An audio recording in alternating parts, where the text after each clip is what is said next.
Mutlu günler, mutlu akşamlar sevgili izleyenler. Kıbrıs'ın Sesi TV 2020 ekranlarında gündem özel programında Diyalog Medya Grubu Sayın Reşat Akar'la beraber sizlerle birlikteyiz. Evet, dün okullardan bahsetmiştik. Malum zamlardan sonra özel okullardan devlet okullarına geçiş bekleniyor. Bakan Çavuşoğlu bu konuyla ilgili henüz öyle bir durum yok demişti. Malum okullar tatile giriyor. Yeni açıklamaları var, konuşacağız. İkinci olarak hükümetin maaş artışlarıyla ilgili çalışmaları ve hayat pahalılığı konusu ülkenin önde gelen ekonomi ve mali uzmanlarını harekete geçirdi. Önemli isimler neler söylüyor sizlerle paylaşacağız. Ayrıca Çalışma Bakanı Hasan Taçoy da asgari ücretin yükseltilmesiyle birlikte gelecek olan maliyetlerdeki artışa dikkat çekti. Bir başka konumuzsa Rum lider Anastasiadis 74 öncesi Türk mülklerinin 74 sonrası nerelere ulaştığına dair açıklamalarda bulundu. Ve eski müzakereci Mavroyannis de farklı bir konu, Doğu Akdeniz gazına ilişkin Türkiye'ye adres gösterdi. Peki bu nasıl karşılandı? Yine bugün ele alacağımız konular arasında. Evet Reşat Bey, merhaba. Merhabalar Funda Hanım. Herkese hayırlı günler dileyerek başlayalım. Evet, bugün dün bahsetmiştik. Özel okullar, yani dövizdeki yükseliş nedeniyle özel okullardan devlet okullarına kaymaların olacağı yönünde beklentiler var ve tabii bu beklentileri de sosyal medya paylaşımında CTV Genel Başkanı Sayın Tufan Erhürman dile getirdi ve önlem çağrısı yaptı. Ciddi bir sıkıntı yaşanacağına dikkat çekti. Bunun üzerine bugünkü Diyalog Gazetesi'nde de var, manşetimizde. Milli Eğitim Bakanı Sayın Nazım Çavuşoğlu'nu aradı arkadaşlarımız. Çavuşoğlu şu an itibariyle böyle bir krizin beklenmediğini söyledi. Yani böyle kayma, yüksek miktarda bir kayma beklemediğini söyledi. Eğer olursa günü geldiğinde konuşuruz dedi, açıklamamızı yaparız dedi. Ama tabii dün de vurgulamıştık. Hemen tedbir almak mümkün değildir. Yatırım istiyor, yeni okul yapacaksınız, öğretmen ve personel ihtiyacını karşılayacaksınız. Bunun da tabii bir maliyeti ve bir süresi var. Bir okul nereden baksanız bir yıldan önce inşa edilemez, yeni okullar. Hadi çok hızlı bir süreç, 10 ay. Belli ki hükümetin bu konuda ciddi bir hazırlığı yok. Ama bugün Sayın Nazım Çavuşoğlu önemli bir açıklama yaptı. Dedi ki, çok önemli bu açıklama. Benim diyor bakan olarak veya bakanlık olarak özel okulların fiyatını yükseltmeye veya düşürmeye yasal bir yetkim yoktur diyor. Özel okullarla görüştüğünüzde onlar şunu diyor: benim sunduğum hizmetin karşılığı budur. Almak isterse gelsin. Benim görevim her öğrenciye eğitim sağlamaktır. Yani bu çocuklar özel bir okula gitmez de devlete gelecek olsa ben de onlara bir masa bir sandalye bulmak zorundayım diyor. Şimdi özetliyorum. Özel okul diyormuş ki benim sunduğum hizmetin karşılığı budur. Ben buna müdahale edemem diyor. Yükseltemem, düşüremem fiyatlarını. Benim de görevim diyor bakan olarak her öğrenciye eğitim hakkını sağlamaktır. Yani bu çocuklar özel bir okula gitmiyor ve devlete gelecek olursa ben onlara bir masa, bir sandalye bulmak zorundayım. Tabii masayı, sandalyeyi koyacak bina ister. Mevcut haliyle devlet okullarının yeterli olduğunu söyleyemeyiz. Hatta bazı okullardan şikayetler var. Olması gereken kapasitenin üzerinde öğrenci var sınıflarda diye. Aynen cezaevi gibi. Cezaevinin kapasite 280 ama içeride 600'den fazla mahkum var. Okullar da aynı şekilde. Çavuşoğlu diyor ki tabii tam gün eğitimi burada hemen hemen her hafta, en az haftada bir gün, 2 haftada bir gün mutlaka söylüyoruz, değiniyoruz. Tam gün hedefiyle de çalışıyoruz diyor. Ama okullarımız, ama altyapımızda diyor, kafeteryalarımızda, okul binamızın yeterliliğinde sıkıntımız var. Öğretmen sayısında yaklaşık %30-35 gibi artış yapmam gerekiyor diyor. Gelecek yıldan sonra bazı çalışmalar yapacağız diyor. Şimdi bu neden tam güne geçilmiyor meselesini en son 15 yıl sürekli tartıştığımızı ve bu konuda yazı yazdığımızı, televizyon programlarında görüş belirttiğimizi ben biliyorum. Ve söylüyorum, sizler de bizi dinleyenler biliyorsunuz. Defalarca gündem özel programında sağlık ve eğitimde tam güne geçilmelidir diyoruz. Ve hemen hemen her seçimde, her seçim öncesinde hemen hemen tüm partilerin programında kamu reformu ama eğitimde de ve sağlıkta da tam güne geçiş ifadeleri vardır. Özellikle eğitim hepsinde vardır. Fakat seçim bittikten sonra iktidara gelse bile bu partiler o seçim öncesinde halka verdikleri vaatleri yerine getiremiyorlar. Birkaç ay izin veriyorsunuz. Ne oldu tam gün diye sorduğumuzda aynen şimdi Sayın Çavuşoğlu'nun söylediği gibi verilen cevap şudur. Geçmek istiyoruz ama altyapı yetersizliği vardır. Mesela nedir? Kafeterya yoktur. Çocuk kalacak ya öğlen diyor. Yemeği nerede yiyecek? Yahu söylüyoruz devamlı. Kaç tane okul var? Kaç tane kafeterya istersiniz? Bağışlarla bile bu kafeteryalar bugüne kadar 100 defa yapılırdı. Ama ben bugünkü hükümeti söylemiyorum. Genel olarak gelmiş geçmiş bütün hükümetler. İsteselerdi bağışçılardan bunu yapabilirlerdi. İsteselerdi vakıflar idaresinden de katkı alıp bunu yapabilirlerdi. İsteselerdi büyük bankalar var. Kar şampiyonudurlar. Merkez Bankamız bile maşallah bak karlarını artırmış. Diğer özel bankalar var. Onlardan rica edebilirlerdi. Her banka bir okul yapsın. Bir kampanya başlatabilirlerdi. Devletin gücü yoksa. Kaldı ki geçmiş yıllarda hele 2004 anlam planı referandumu sonrasında bu ülkede tarihinde görülmemiş bir para bolluğu yaşandı. Paralar çimento torbalarında taşındı. Arkadaşlar çimento torbalarında. Araziler satıldı, arsalar satıldı, tarlalar araziye çevrildi, satıldı. İsterlinleri koyacak yer bulamayan çimento torbalarına doldurdu. Ve öyle gidip lüks araba satın aldılar. Sonra bitti. İşte rotasız bir gemi gibidir KKTC. Halkı yönlendirme yok, halkı geleceğe hazırlama yok. Devletin kendiyle ilgili de geleceğe yönelik hiçbir plan ve programı yok. Uzun vadeli hiçbir şey yapamıyorlar. Şimdi bugün sorsak haklı oldukları bir noktalar diyebilirler ki kim kestirebilir petrolün nerede duracağını? Evet, hiçbirimiz kestiremeyiz. Kim kestirebilir dövizin nerede duracağını? Evet, onu da kestiremiyoruz. Elimizde değil. Ama netice itibariyle fiyatlar artsa da okullara birer kantin yapabilecek imkanları yaratmak elimizdedir. Bunu yapmalıydık bugüne kadar. Şimdi yapmadık. Gelecek sene diyor, bununla ilgili altyapı ve kafeteryalar konusunda bazı çalışmalar yapacağız diyor. İnşallah hükümet görevde kalır tabii. Bu da yeni gelen gelirse değişirse o diyecek bize aynısını. Hedefimiz tam güne geçmektir. Ama diyecek ve devam edecek. Amaların sonu yok. Bütün mazaretlerimizin sonunda bir ama var. Halbuki iş yapmak isteyen amalara, mamalara sığınmaz arkadaş. Planını, programını yapar, kaynak araştırmasına başlar, ortaya çıkan kaynakları değerlendirir ve bir sonuca ulaşır. Bunu maalesef bu kadar zaman yapamadığımız için ne oluyor? Böyle eğitimde sürekli gerileme yaşanıyor ve özel okullara ihtiyaç giderek artıyor. Bugün yerel gazetelerimizden Yeni Düzen güzel bir gazetecilik örneği sergiledi ve birinci sayfasından özel okulların yıllık ücretlerini yayınladı. Yakın Doğu İlkokulu 52.750 diyor. Yakın Doğu Koleji tele olarak tabii bu 56.750 TL diyor.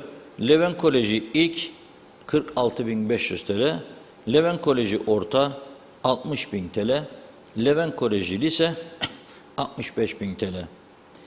TED Kıbrıs ilk okul 51.990, TED Kıbrıs lise 70.190, Necat British ilk okul 4.000 isterlin, Necat British orta 4.500 isterlin, Necat British lise 5.300 isterlin. SK ilk 5.250, SK orta 6.140 isterlin, SK lise 6.450 isterlin. Bugünkü kurla bir isterlini 21,5 Türk lirasından hesaplarsak 143.000 Türk lirası yapıyor bir öğrenci. 2 çocuğu varsa adamın 286.000 lira yapar. Çok oldukça yüksek bir rakam, her baba yiğidin altından kalkabileceği bir konu değildir bu. Şimdi elbette burada özel okullara ilgi son yıllarda neden olmuştur? Çünkü çocuklar liseyi bitirdiği zaman devlet okullarında bitirdiği zaman Kıbrıs'taki üniversitelerin istediği sonuçları bile almakta zorlanıyorlar. Kaldı ki eskiden Kıbrıs'ta Türk lisesini, ne bileyim kız lisesini, ne bileyim fen lisesini bitiren gençler Türkiye'nin iyi okullarında, ODTÜ'de, ne bileyim Boğaziçi'nde çok rahatlıkla eğitim görebiliyorlardı, sınavlarda başarı gösterebiliyorlar, iyi okulları kazanabiliyorlardı. Ama şimdi durum öyle değil.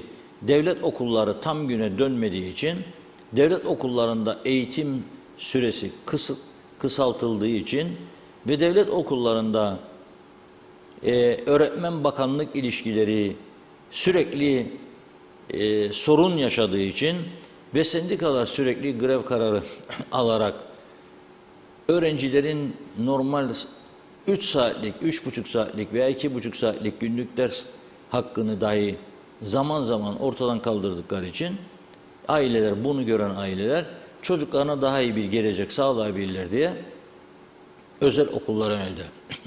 Özel okullarda Sayın Bakan'ın söylediği haklı bir nokta var. Özel okullar kendisine diyor ki benim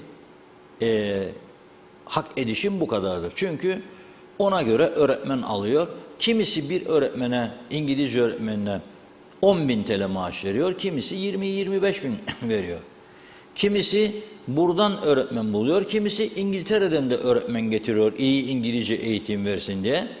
İngiltere'den gelenlerin maliyeti daha da fazla oluyor. Tabii bir İngiliz öğretmene siz 1000 sterlin teklif ederseniz gelmez size. O da 21.000 kusur eder ha, unutmayalım. Ama gelmez. Çünkü ülkesinde çok daha yüksektir rakamlar. Eğitimde gerçekten çok ciddi adımların atılmasına ihtiyaç vardır. Yıllardır ihmal ettiğimiz iki önemli başlıktan biridir. Eğitim, bir diğeri sağlık. Hastanelerimiz bugün dökülüyor sağlıkta. Okullarımız da işte bu durumdadır. Çocuklar için yeterli oyun alanları bile yoktur. Birçok okulda oyun alanı çok yetersizdir ve tehlikelidir. Birçok okulda laboratuvar diye bir şey kalmadı. Laboratuvarları sınıfa çevirdiler öğrenci fazlalığı yüzünden. Öğretmenlerin başarı seviyesinin ne kadar ölçüldüğünü bilemiyorum ben. Ama çok ciddi şikayetler alıyoruz. Bazı okullarda bazı öğretmenler çok başarılı ve öğrencilerin üzerinde çok emek veriyorlar. Bazıları daha az bir emekle işini yaptığını düşünüyor. Bunlar da yeterince denetlenmediği için sonuç devlet okullarından maalesef başarılı olmuyor. Bir de tabii bu bizi nereye getirdi? Anne ve babaları. Ne yapalım? Okuyanların oldu da bizimkiler bir şekilde bitirsin de neyi bitirirse bitirsin. Özellikle erkek çocuklar için çok sakıncalı bir süreçten geçtik ve halen bu devam ediyor. Bu çok sakıncalı bir uygulama. Nüfusu 85-90 milyonlarda olan Türkiye'de asker sayısı çok fazla olduğu için bir zamanlar, şimdi bilmiyorum tam net olarak, ne yapıyorlardı? Üniversiteye gitmesini gençlerin teşvik amacıyla yedek subaylık çıkardılar. Üniversiteye gidin, okuyun, gelin siz askerliğinizi yedek subay yapınız. Hem bir miktar maaş alacaksınız, hem subay olarak erlerden çok daha iyi koşullarda yapacaksınız. Sonra bizimkiler Türkiye'yi de ikna ederek aynı sistemi, aynı uygulamayı buraya da getirdiler. Ve bu defa ne oldu? Çocuklarının askerliği er olarak ve daha uzun bir süre yapmasını istemeyen aileler, git oğlum herhangi bir üniversiteye, herhangi bir bölümü bitir, yeter ki askerliğini yedek subay yaparsın. Ve bu uygulamanın bu ülkeye fayda sağlamadığını herkes biliyor, konuştuğumuzda bütün yetkililer doğrudur diyor. Ama buna rağmen hiç kimse de bu sorunu çözmeye yanaşmıyor. Vay dokanırsam aileler ne diyecekler? Seçimlerde bize nasıl bir ceza verecekler? Herkes böyle bütün siyasi partiler korku içinde olduğu için dokunmuyorlar. Ama hep örnek verdim, gene vereyim. Güney Kıbrıs'ta 15 yaşına kadar zorunlu eğitim Avrupa ülkelerinde olduğu gibi. 15 yaşından sonra devam etmek istemezse, yani liseyi bitirsin, 2 yıl istediği yerde çalışır, bekler, 17 olduktan sonra 18'e girdi mi askere çağırır. Liseyi bitirenler de bitirdiğince askere çağrılır. Efendim ben Amerika'ya gideceğim, İngiltere'ye gideceğim, Yunanistan'a gideceğim, üniversite okuyacağım, okuyayım da geleyim de öyle yapayım askerliği, yok. Ben üniversite okuyunca yedek subay istedim, yok. Öyle bir uygulama yok. Onlarda eşitlik ilkesi vardı. Bütün Kıbrıs Cumhuriyeti vatandaşları, Kıbrıslı Rumlar yani, eşit şekilde vatani görevini yapacak. Herkes aynı süreyi yapacak. 2 yıl, 2 yıl. Bitirince askerliğini okumak istersen gider istediğin okulda, istediğin ülkede tahsilini yaparsın. Ama askerlik bitecek ondan sonra. Biz bu konuda da onları örnek almadık.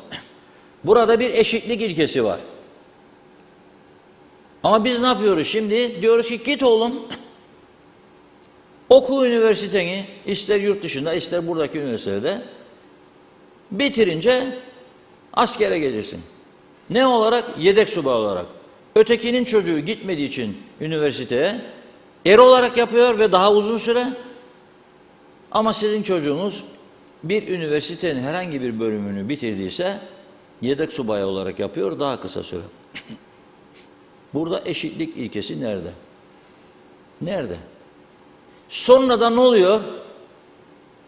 Yüzlerce, binlerce üniversite mezunu işsiz diye feryatlar başlıyor. Benim çocuğum üniversiteyi bitirdi, bir iş vermediler. Sonra da ne feryatlar başlıyor? Biz teknik adam bulamıyoruz. Bulamazsınız ya. Bulamazsınız. Çünkü adam diyor ki ben üniversiteyi bitirdim. Ben gelip tornacının yanında çalışmam. Ben gelip ne bileyim ayakkabıcının yanında çalışmam. Benim annem babam çiftçi, hayvancı. Ben gidip hayvancılık mı yapacağım? Üniversite bitirdim. Yapmam. Devlet bana iş bulmak zorundadır. Bulabildiklerini buldular. Onu da seçim dönemlerinde özellikle iktidardaki partinin yandaşlarına göre ayarlıyorlar. Seçim bitince gene gerileme veya ilk birkaç ayda söz verdiklerine ondan sonra duraksama, sonra tekrar bir seçim, tekrar gene yandaşlara devlette görev verme. Ve bu sistem ne hale getirdi? Devletin sırtında büyük bir kambur oluşturdu.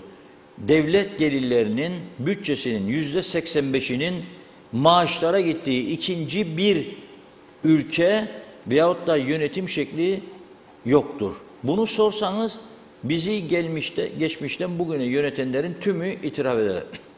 Hepsi itiraf ediyor. Bugünkülerde sorun yoktur diyorlar. Derler ki ne yapalım işte Bütün gelirin 85'i, %85'i maaşlara gider. Nasıl yatırım yapacağım ya ben de? Yapamazsın tabii. Yapamazsın yatırım. Geriye kalan %15'i de örtülüdür diye veriyorsun, örtüsüzdür diye veriyorsun. Siyasi partilere yardım diye veriyorsun. Bazı dernekler, kurum kuruluşlar vardır, onlara aktarıyorsun. Resmi hizmet araçlarına yakıttır, sigortadır, ruhsattır, bakım onarım ücretidir aktarıyorsun.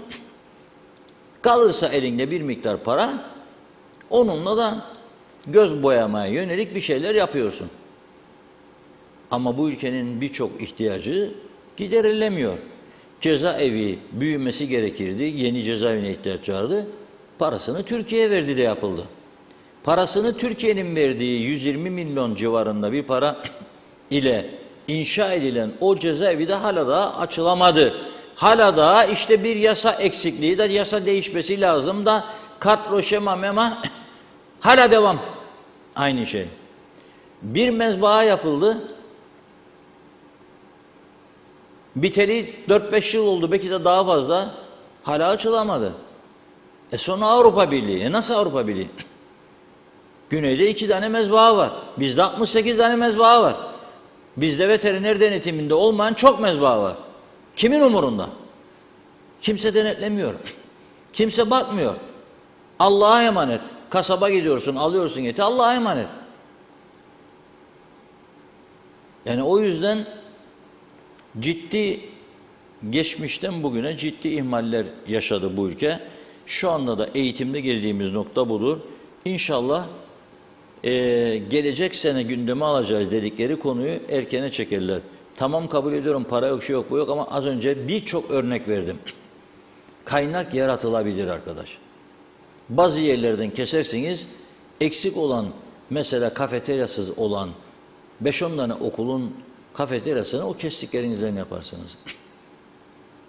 Ben çok iyi hatırlıyorum. Okul Aile Birliği Başkanlığı yaptığım dönemde düzenlediğimiz etkinlikleri ve ailelerin katkılarıyla çok güzel bir kafeterya yapmıştık. Hiç devletten para beklemeden. Hiç para beklemeden. Bu yapılabilir. Bu yapılabilir. Böyle imkan var. Dediğim gibi bak, örnek verdim size. GSM şirketleri var, Telsim var, Turkcell var, bankalar var. Çok güzel kar ediyorlar. Onlardan katkı istenebilir. Bu bir eğitim meselesidir. Ve ben inanıyorum ki çoğu seve seve öneri gitmesi halinde bu katkıları yapacaklar diye düşünüyorum. Bir denemek lazım. Yolunu bulmak lazım. Evet, buyurun. Evet. Funda Hanım. Vakitlice mesajlara geçelim. Çok teşekkür ediyoruz. Sibel Seri'nin mesajını görüyorum. İlk İstanbul'dan bize selamlarını yolladı. Kolay gelsin. Gürkan Giritli, sınıflar 40 kişilik. Erol Hasan Avustralya'dan iyi yayınlar diliyor. Gürkan Giritli, asgari ücret 8.500 lira civarı oluyor yazdı. Kadir Tatlıtürk, devlet okulları öğle öncesi öğle sonrası eğitim öğretim yapabilir. Erol Canseç, özel okulların fiyatlarına evet karışamazlar, fakat özel okulların vergileri arttırılabilir ve elde edecekleri gelirle de devlet okullarına daha iyi bir bütçeyle hizmet verilebilir diyor. Ferah Barışsev, Eğitim Bakanı neden açıklamıyor kaç öğretmen emekli olacak ve kaç öğretmen alacaklar? Okullara sınav yapılacak, girecek öğretmen adayları bilsin şansının ne olacağını. Kazım Denizci, hayırlı yayınlar. Kayıtlar için istenen yüksek paralar için Eğitim Bakanı özel okullara karışmam diyor. Soygun düzeninde en kolay iş birilerinin parasını almak, ne diyorsunuz demiş. Ulus Barani, bu yıl özel okullarda örneğin 3.000 öğrenci devlet okullarına geçecekse Eğitim Bakanı olan beyefendi devlet okullarında yer yok deyip bu çocukları ortada mı bırakacak? Mehmet Uluçaylı, hayat pahalılığı katkısını bu ay mı yoksa önümüzdeki ay mı uygulayacaklar? Açıklanmadı, ortada bir belirsizlik var. Açıklama yapılmalı. İsmail Güre Kansel, devlet okullarına giden öğrencilerimizin ihtiyacı bir masa sandalye değil. Önemli olan eğitimde tam gün ve kaliteli eğitimdir. Esas mesele budur. Yoksa elbette öğrenciler okullarda yerde oturmayacak. Kadir Tatlıtürk, devlet okullarından kayıt parası konusu her ders yılı başında yılan hikayesine döndü. İsmet Sencer harikasınız demiş. Teşekkür ediyoruz. Belgin Rıfat, hizmet etmeye, çözüm üretmeye niyetleri olsa yap işlet devret sistemiyle bile okul kantinlerini ihaleye çıksalar eminim pek çok kişi müracaat eder ve ne maliyeye ne de milli eğitime yük olunur. 5 yıl kirasız yalnızca elektrik ve su faturaları ödemek şartıyla diyor, ihale etsinler. İşte çözüm. Gürkan Giritli, asgari ücret hayat pahalılığına endekslenmeli. Evet, Hasan Palo diyor ki dolar uçtu Reşat Bey, galiba biz de uçacağız. Tema Yavaş Londra'dan, sıcak Londra'dan selamlarını yollamış. Belgin Rıfat, isteseler de istemeseler de tam güne geçmeleri gerekir. Önlerinde 3 aylık bir zaman var. Bu zaman yeterli hem hazırlanmak hem başlamak için, yeter ki niyet olsun. Mehmet Uluç, aileler çocukları ileride iyi bir eğitim alabilmesi için hemen hemen tüm birikimlerini eğitime harcıyorlar. Ülkemizde gelecek kaygısı olmasa bunları yaşamazdık demiş. Evet, Erol Hasan Avustralya'dan selamlar. Gürkan Giritli, hayat pahalılığı 2 ayda bir verilmeli yazmış. Doğan Falyalı, güzel, bunca parayı veliler okul için harcasın. Mezun olunca işsiz kalsın, evde sanata yönelin diyor. Hem teorik hem pratik eğitim olarak usta olsunlar. Ara eleman dahi bulamaz olduk. Sanat altın bileziktir. Nereye gidersen kolundadır. İşsiz ve aç kalınmaz. Mehmet İnancı, sağlıklı günler tüm Diyalog ailesine dedi. Kamil Özalay da güneşli Almanya'dan selamlarını yollamış. Evet, bakıyorum. Nazime Nalbant, tiryakisi olduk diyor, programı kaçırmadan her gün izliyoruz. Böyle mutlu oluyorum. Sıcak Londra'dan herkese selamlar, sevgiler. Evet, bugün de okulları gündeme aldınız. Çok güzel, çünkü Kıbrıs'taki eğer üniversiteyi bitirenler her yerde iş arıyorlar. Bizim komşunun kardeşinin oğlu da Kıbrıs'ta bitirdi. Kıbrıs çok güzel, insanları da diye bana söyledi. Kendi memleketimle gurur duydum. Keşke daha çok Eğitim Bakanı ilgilense de daha çok kişi, yabancılar da okul için gelse. Kolay gelsin demiş, sevgilerimle. Evet, emojileri geçelim. Kadir Tatlıtürk, hastane ve okullar dökülüyor. KKTC'de seçilmişler ve hükümet edenler paraları boş yerlere harcarlar. Hiç tasarruf edeyim dertleri yok. Her şey partili için müdür müsteşar atarlar. Atayamadıklarını danışman yaparlar. Turgay Gezen, memleket baştan aşağı sorunlar yumağıdır. Bu sorunları kime sorarsanız sorun, bir dokunur bin ah işitirsiniz. Görünen tablo gayet açıktır diyor. Mevcut hükümetin var olan çok ciddi sorunlara çözüm üretmesi mümkün değildir. Çünkü kendi iradeleriyle hareket etmek yerine dünyada enflasyon şampiyonluğuna koşan bir rejimle hareket etmeyi yeğlemişlerdir. Aren Çimen, hükümet ne yapar diyor. Marketler her gün değil, günde 2 kere fiyat değiştirir. Hayırlı yayınlar. Yücel Barbaros, hükümet tarafını destekleyen ve milletvekili seçilmeyen bir kişi daha bugün danışman olarak atanarak 25.000'i kaptı, para yoktur demesinler yazmış. Kazım Denizci, bunca şikayet ve haber konusu bize toplum olarak şunu gösteriyor. İnsanların hak arama karnesi çok zayıf ve toplumda bu bireyselcilikle neme lazımcılık olduğu sürece de hiçbir sorun düzeleceğe benzemiyor. Mehmet İnancı, örtülüler hemen kaldırılmalı Reşat Bey. Cumhurbaşkanı bir danışman daha atamış. Gariban ortada kaybolsun, hoşlarına gider. Erol Topçu, hayırlı yayınlar diliyor. Fikret İpekçioğlu, yaz uykusuna giriyorlar. Zamlar için önlem alınıyor mu? Sevgi Şah Gümüş, evet iyi ki varsınız, halkın sesi oldunuz, teşekkürler demiş. Çok teşekkür ederiz biz de. Mehmet Borak, halkın, belde insanların ihtiyaçları var. Bunlardan biri de okul ihtiyacıdır. Dikmen beldesinde ilkokul yetersizliği var. Ortaokul, lise yok. Öğrenciler taşınmak zorunda. Evet, bakıyorum. Özeş Oğuz, seçimden önce her parti tam gün eğitimden bahsederdi. Şimdi ne oldu demiş. Belgin Rıfat, bakıyorum son mesaj galiba. Reşat Bey, kafeterya yapılmasa da olur. Birkaç taşınabilir büfe işletmecisine izin verilir. Her kantinde farklı şeyler satılır. Öğrenciler de, evet bakıyorum, öğrenciler de tercihlerine göre alışveriş yaparlar diyor. İsterse evden de getirir demiş kendi yemeğini. Şart değildir restoranda yesin. Niyet olduktan sonra çözüm çok. Satsınlar Jaguar'ı, eşittir 3 kafederya diyor. Ahmet Halil iyi yayınlar diledi. Hilmi Budalı, Yani eşimin baremi yüksek, ben de sigortalı düşük baremdeysem ondan alıp bana verecek mi? Zahmet etmesin demiş. Bıraksınlar, biz anlaşırız diyor. Evet, Abey Hüseyin, evet, Kıbrıs Türk'ü problemlerini çoktan çözdü. Çözümün ismi de göçtür diyor. Kıbrıs Cumhuriyeti'dir demiş. Evet, çok teşekkür ediyoruz. Devam edeceğiz. Sözü Reşat Bey'e bırakıyorum. Buyurun. Evet, çok teşekkür ediyoruz güzel mesajlar için. Şimdi dün bahsetmiştik, Çalışma Bakanı Sayın Hasan Taçoy'un asgari ücretle ilgili olması gereken rakamla ilgili düşüncelerinden bahsetmiştik. Bugün devam ettiği Hasan Taçoy asgari ücretle ilgili ve sosyal sigortalarla ilgili görüşlerini açıklamaya diyor ki, işsizlik yaratmama konusunda çok hassasiyet gösteriyoruz diyor.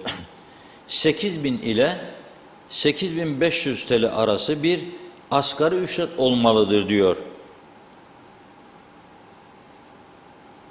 Biz böyle olması gerektiğini talep ettik diyor. 8.000 Türk liralık asgari ücretin brütü 9.200 Türk lirası civarıdır diyor.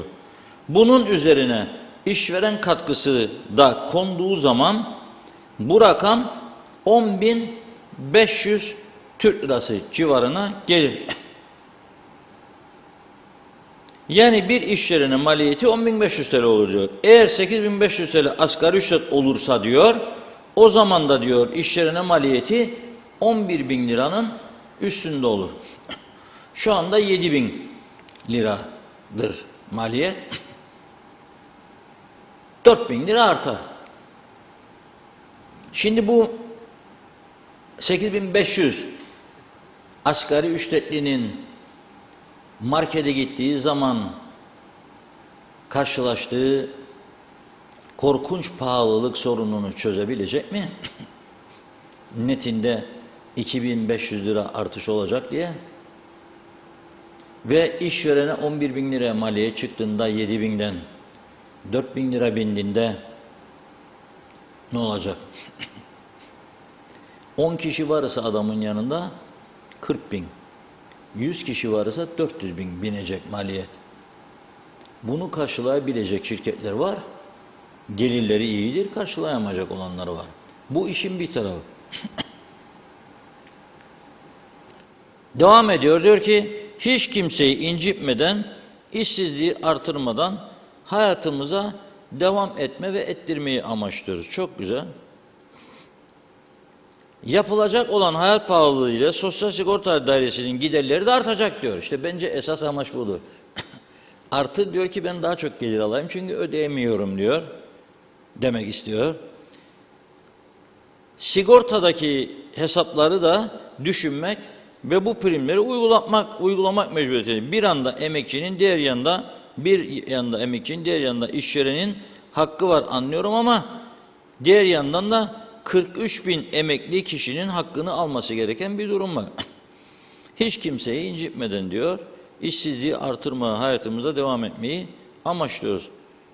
Bu detayların da ötesinde çalışmalarımız devam edecek diyor Sayın Bakan. Burası güzel ama işte dediğim gibi hayat pahalılığının yaratacaklarını da düşünmek lazım. Şimdi daha bu artışlar olmadan olacağı açıklandığı için daha bugünden nelerle karşılaşıldığını irdelemekte fayda görüyorum. Şimdi üst düzeyde bir bürokrat iken ve çok başarılı, çok çalışkan, kendisini kanıtlamış bir kadın vatandaşımız müşavirler ordusuna aktarılanlardan biri.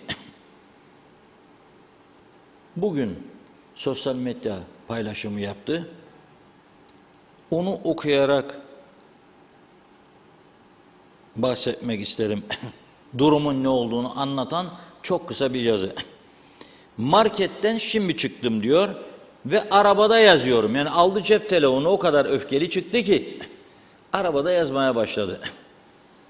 piyasada fiyatlar maaşlara yapılması öngörülen artış daha yapılmadan bu kadar arttıysa istediğiniz kadar artırın maaşları diyor. Kardeşim diyor, dur durak denemiyor mu bunlara?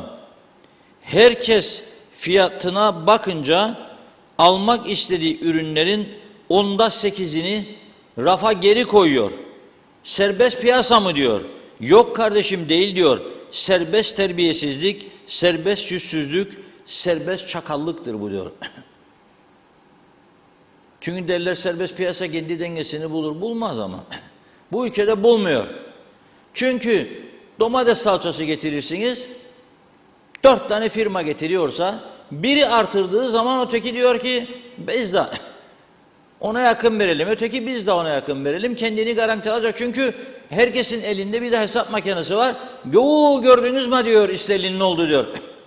Bu arada İsterlin bugün programdan hemen önce, öğleden sonra alevlenmeye başladı, yükselmeye başladı. Onun da sebebi büyük bir ihtimalle İngiltere Merkez Bankası'nın faizleri bir miktar yükseltmesidir. Enflasyon yükselince İngiltere eksi faize geçen ülkelerden biriydi. Yani siz 100 sterlin bankaya koyuyorsaydınız mevduat olarak bazı bankalar size 98 verirdi geri, bazıları 99, bazıları 97. Şimdi İngiltere artı faize geçti ve faizleri yükselttikçe Amerika'daki gibi dolar da ondan yükseldi. Paranın değeri de yükseliyor. İnsanlar o paralara yöneliyor demektir. Türkiye Merkez Bankası ne kadar frenleyebilecek bu yükselişleri bilmiyorum. O bizim sahamız değil. Ama bazı ekonomistlerin gerek bu pahalılık konusunda mali ve ekonomik uzmanların gerekse yapılabilecekler konusunda alınabilecek önlemler konusunda ortaya koyduğu görüşleri var. Ben bugün 3 tanesini hatta gündemime aldım. Bunları sizlerle paylaşmak istiyorum. Çünkü herkesin bunları okuması mümkün değil. Ancak sayfa arkadaşı olmak lazım. Bunlardan bir tanesi ülkemizin en deneyimli ve uluslararası şirketlerin hesaplarına da bakan mali müşavirlerinden eski ekonomi bakanımız Derviş Kemal Deniz. Şöyle diyor, mali kaynağı ulaşım konusunda hükümetin bir işletme gibi düşünmesi lazım diyor. Nasıl ki işletmeler kurumsal sorumluluk çerçevesinde sermaye sahiplerinin, çalışanlarının, devletin ve çevrenin en az etkileneceği ve en çok faydalanacağı bir plan yapar ve bu plan çerçevesinde önündeki gelir beklentilerine dayalı olarak diyor, 1. Hissedarların kurdan ne kadar pay alacağı, 2. Çalışanların karlı operasyonlardan ne kadar pay alacağı veya enflasyon ve devalüasyon gibi ekonomik etkilerden nasıl korunacağı ve gelirlerinin nasıl güvence altına alınacağı, 3. Devlete ne kadar vergi ödeneceği, 4. Çevre korumaya ne kadar katkı yapacağı ile ilgili hesaplama ve projeksiyon yapar. Devlet de aynı temelde farklı senaryoları nasıl karşılayacağı konusunda ilgili planları yapar. Bu yapılan proje ve planların en uygununu kabul görecek şekilde finansı da sağlayacak devlet veya kuruma sunar. KKTC gibi kullandığı paranın politikasında etkili olamayan bir ülkenin ithal ettiği tüm mali olumsuzluklara karşı bir mali çözüm planı olması gerekir. Bu da çözüm planında vergi artırma gibi ters tepecek bir plan yerine uzun vadeli kredi alma ve bunu 3-4 yıl sonra ödeyecek şekilde bir planlama yapmalıdır. Finansmanı nereden buluruz diye sorulursa iyi hazırlanmış her plan ve projenin dünyanın her yerinden kaynak bulabileceğini söyleyebilirim diyor. Bu konunun tanınmışlık veya tanınmamışlık açısından değil, uluslararası tahammüllerden ve haklardan ele alınıp ileriye götürülmesine önem verilmelidir diyor. Derviş Kemal Deniz, eski ekonomi bakanı ve dediğim gibi ülkemizin önde gelen mali müşavirlerinden. Bir başka mali konularda uzman arkadaşımız Bank of England'da, İngiltere Merkez Bankası'nda da görev yapmış. Daha sonra vatan millet sevgisi falan deyip ailesiyle buraya gelmiş bir arkadaşımız. Oldukça önemlidir. Buradan da olduğu yerden devamlı Skype üzerinden uluslararası konferanslara, seminerlere bağlanıp dinleyen, görüş belirten bir kişidir. Ülkemizde bu tip insanlar varsa neden bunlar değildir görevde falan? Onun cevabını da ona sormadan ben söyleyeyim. Çünkü hiç aklı başında hiçbir kimse, hele işi olan ve dünyanın her yerinde iş bulabilecek olan insanlar bu ülke siyasetine girmez benim gibi. Bana da derler ki işte sen niçin girmen falan filan. Yok. Bu ülke siyasetine girmek demek ateşin içine atlamak demektir.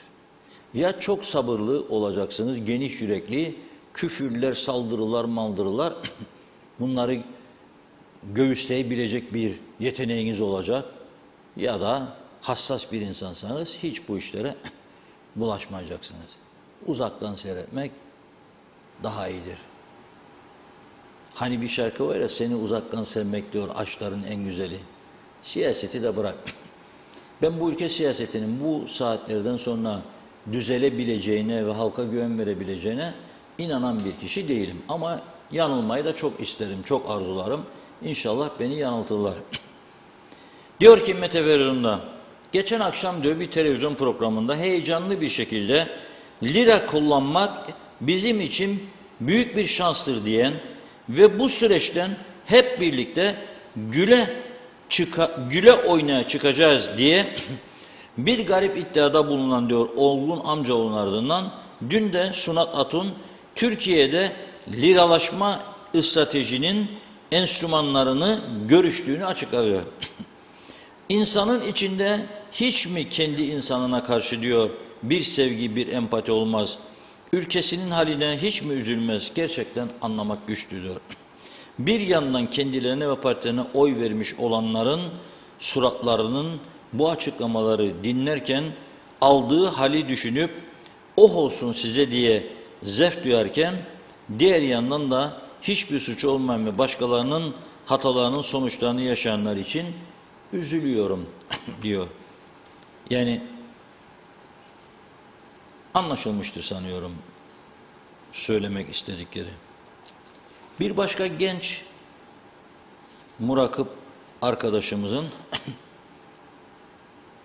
babası vergi dairesi müdürlüğü yapmış olan Göksel Saydam Bey'in oğlu Mehmet Saydam şöyle diyor: FED son 28 yılın en sert faiz artırımını yaptı ve yapmaya devam edecek. Bu agresif faiz politikası kısa vadedeki anlamı şudur diyor. 1. Dünyanın pek çok güçsüz ekonomisindeki ve hatta Avrupa'daki ekonomi içerisinde var olan dolar ana vatanı Amerika'ya geri dönecek. FED politikasına göre kısa ve orta vadede yapılacak diğer faiz artışları sonucunda Amerikan doları ve Euro paritesi ya eşitlenir ya da Amerikan doları daha değerli olur.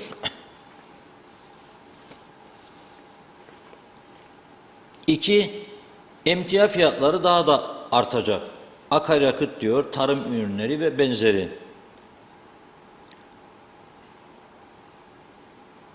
3 diyor, Türk lirası değer kaybı devam edecek. KKTC'de ise bu vurguladığı nokta çok önemli. Asgari ücret artışına paralel olarak piyasa daha da pahalı hale gelecek diyor. Nitekim müşavir bayanın bugün marketteki isyanını ile birleştirdiğimizde bu ikisini Mehmet arkadaşımızın söyledikleri doğrular onun isyanı.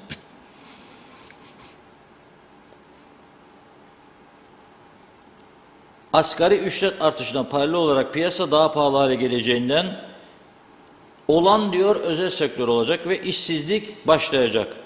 Asgari ücretli daha çok artış alacak, diğerleri kademeli alacak. Böyle bir uygulama kamuda olabilir ama özel sektör imkansıza yakındır. Asgari ücretli bir çalışana devlet yüksek oranlı bir artış yaptığında Diğer herkes aynı oranda artış bekler. Öyle değil mi? Şimdi mesela 8.000 lira alır bir kıdemli çalışan,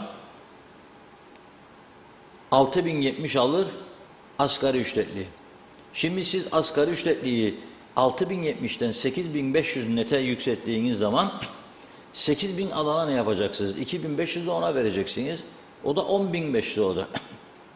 Zincirin halkalarıdır. Maliyetler ve zararlar artacaktır. Almasın mı? Hakkı değil mi? Asgari ücretli geçemez. Alsın. Çok iyi yaşaması lazım ama pahalılığı durdurmaktır önemli olan. Basit birkaç önlemle Ticaret Odası yönetimi de pazartesi akşamı açık oturumda bunu açıkça ortaya koydu. Dedi ki siz zorunlu tüketim maddelerinin vergilerini sıfırlayın ama kasa fişini zorlayın. Kasa fişini zorlayın. Herkes alsın fişini ki vergiden alasınız kaybettiğiniz parayı fazlasıyla. Neyse devam edelim. Özellikle hizmet sektörüne faaliyet gösteren şirketler bunu karşılayamayacak ve kayıt dışılık artacak. Türk lirasının erimesi bizim elimizde değil ama piyasayı ucuzlatmak elimizdedir. Başta korumacılık ve kaymacılıktan vazgeçelim.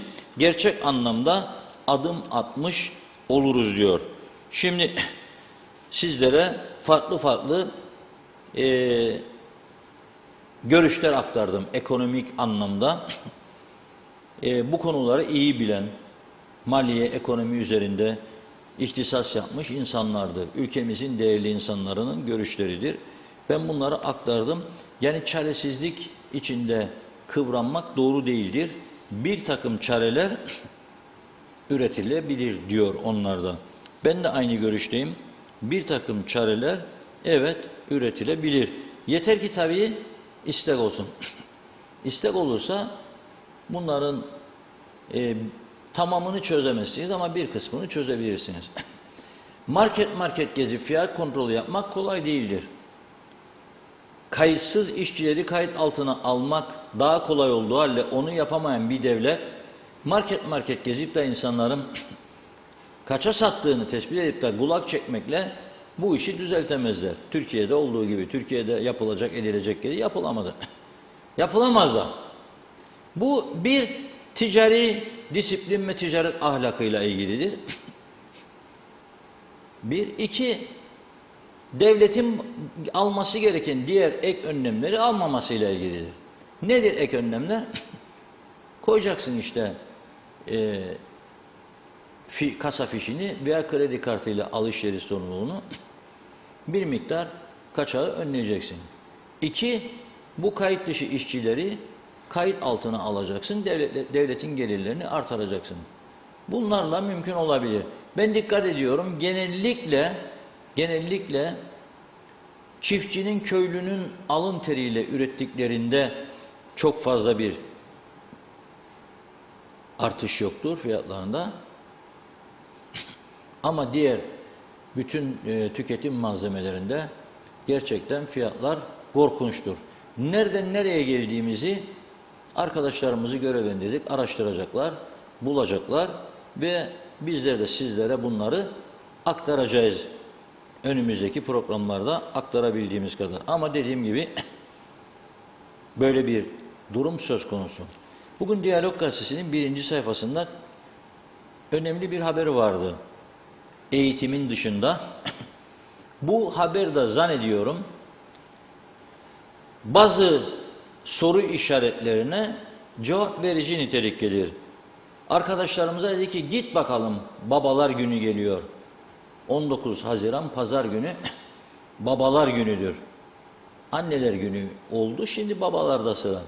Bu tür hareketler piyasanın durgunluğunu az da olsa hareketlendiren olaylardır ve doğrudur. Yani babamı ben bir gün mü hatırlayacağım senede ya annemi diyenler var, o ayrı. Her gün hatırla keşke. Ama bu günleri öne çıkararak çok sevdiği anneciğine ufacık bir hediye de alsa çarşıda hareketlendiriyor. Çok sevdiği babacığına bir hediyecik alsa o da çarşıyı hareketlendiriyor. Ama diyor ki Lefkoşa'daki esnaf, hediyelik eşya satanlar, kimlerdir bunlar? Saat satıcıları vardır, kuyumcular vardır, gömlek var, pantolon var, ayakkabıcı var, tellikçi var. Arkadaşlarımız gezdi. Diyorlar ki bu iş, yani bu seneki alışverişler bugüne kadar eskisi gibi değil maalesef. Ama gün yaklaştıkça son güne doğru, yani cuma, cumartesi belki bir miktar artar. O bile bizi umutlandırıyor diyor. Neden? Çünkü tamamen durdu işler. Hiç olmasa biraz satış yaparak moral buluruz ve kendimizi ona göre toparlama şansımız olur. İndirim de yapmışlar. %50'ye varan indirimler yaptık diyor. Bir kuyumcu bayan mesela takı falan satarlar. Onlar da indirimdeymiş. İşçilik parasını siliyorlar. Piyasada durgunluk var diyor. İnsanların alım gücünü göz önünde bulundurarak ciddi kampanyalar hazırladık diyor. Sade altın çeşidi değil diyor. Çakmak, tesbih, gümüş takı, maliyetine satışlara gidiyoruz diyor.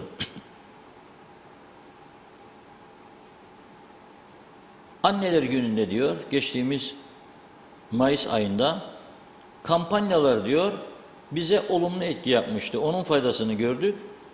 O nedenle diyor, Babalar Günü için de bunu yaptık. Bir başka ünlü tanınmış, bu Laden Fellahoğlu Hanım'ın açıklamasıydı. Derya Alpanım çarşının en eskilerinden.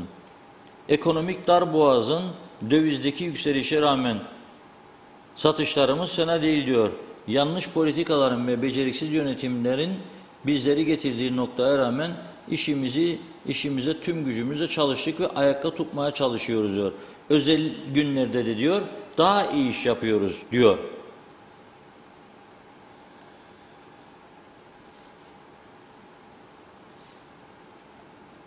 Evet, genellikle görüşler bu doğrultuda.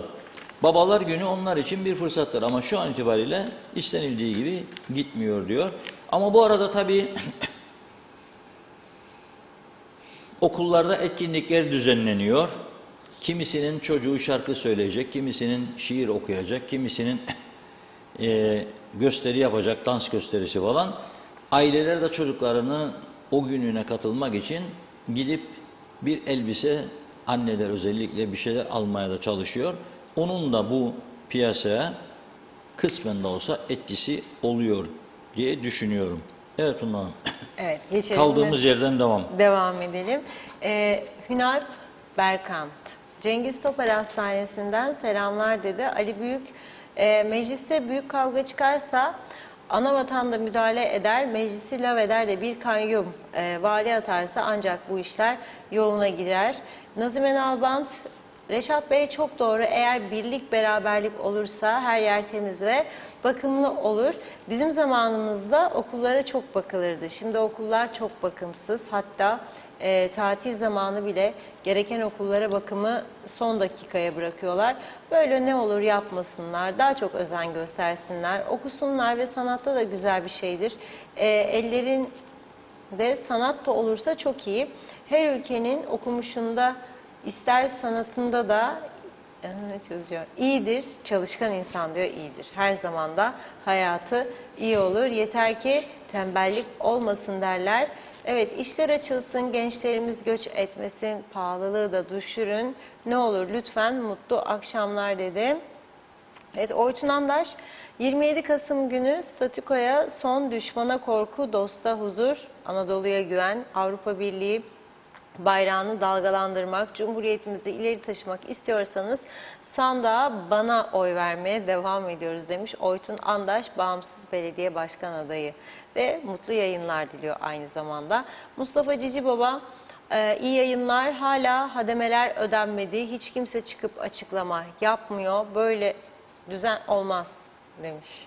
Evet, Sayarak adalet olmayan ülkede küfürbazlar cirit atar. Oytun Andaş, Neden Reşat abi siyasete girmeyelim, haramilere mi bırakalım diyor meydanı. Cumhuriyetimizi yok etsinler, ben aksine giriyorum demiş. Siyasette varım, olmasa da fikirlerim vardır ve artık ileri taşınacak. Kimsenin kudreti engel olamayacak dedi.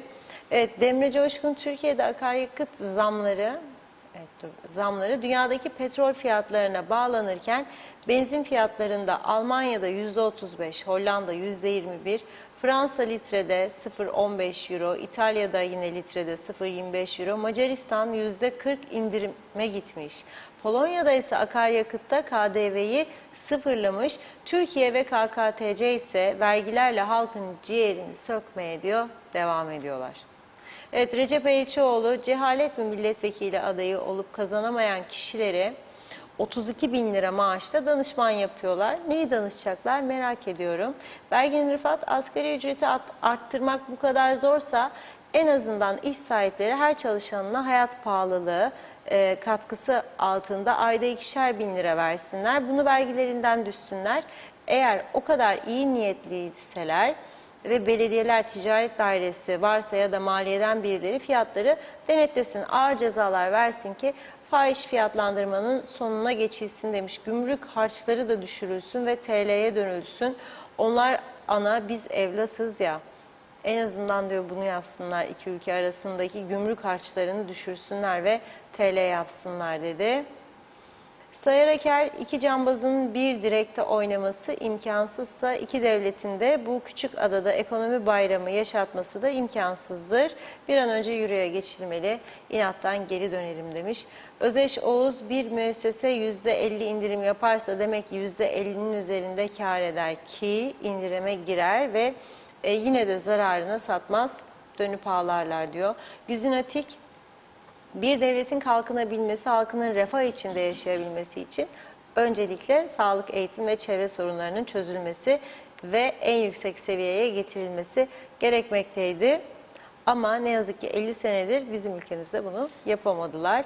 İsmail Gürakansel, halk geçim derdine, yani beslenme meselesi derdine düşmüş. Babalar günü değil diyor, dedeler günü olsa ne olur? Evet, Abi Hüseyin, mazbata ne demek olduğunu birileri bir iki kelimeyle anlatabilir mi diyor. Güner Kadir, Reşat abim, yazılacak çok şey var ama bizim vekiller koltuk peşinde demiş. Son bir iki mesaj var. Ali Köl, kimse fiyat artışının önüne geçemez. 15 lira olan bir sebil su 20 lira olmuş. Şimdi aldım dedi o da. Evet, devam edeceğiz, yine ara veriyoruz. Reşat Bey buyurun. Evet, çok teşekkür ediyoruz mesajlar için. Şimdi tabii bir şeyden bahsettik, yani tepkilerden, Çalışma Bakanı'nın açıklamasından da bahsettik. Çalışma Bakanı asgari ücretin yükselebileceği miktarlar hakkında bir rakam verdi, tahminini ortaya koydu. Şimdi bunun arkasından az önce ÇTP Genel Başkanı Sayın Tufan Erzuman da bir paylaşım yaptı sosyal medya hesabından. O önüme geldi şimdi. Onu da sizlere aktarmak istiyorum. Diyor ki, hükümetten gelen açıklamalar gösteriyor ki asgari ücrete yapılması planlanan zam 5 aylık hayat pahalılığı ki diyor parantez içinde %43.10 baz alınarak, hatta onun altında hesaplanıyor. 5. ayın sonundan itibaren gelen başta akaryakıt zamları olmak üzere diğer zamlar halihazırda insanların alım gücünü düşürmüş olmasına karşın bu diyor hesaplarına dahil değildir. Yani asgari ücret hükümetin açıkladığı kadar artsa da alım gücü halihazırda düşmüş olarak açıklanacak. Bu insanlar nasıl geçinecek sorusunu yanıtlamak daha da güçleşecek. Maliyenin gelirleri artıyor. Bu hesabı tekrar yapın diyor ve esnaf ve işletmelere vereceğiniz destekle asgari ücretin alım gücünü koruyunuz diyor.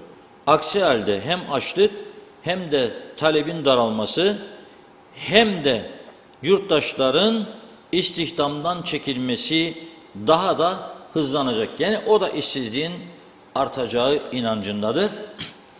Bir taraftan daha tatminkar bir artış olmasını öneriyor ama bir taraftan da işletmelerin, esnafın desteklenmesi, korunması gerektiğine dikkat çekiyor.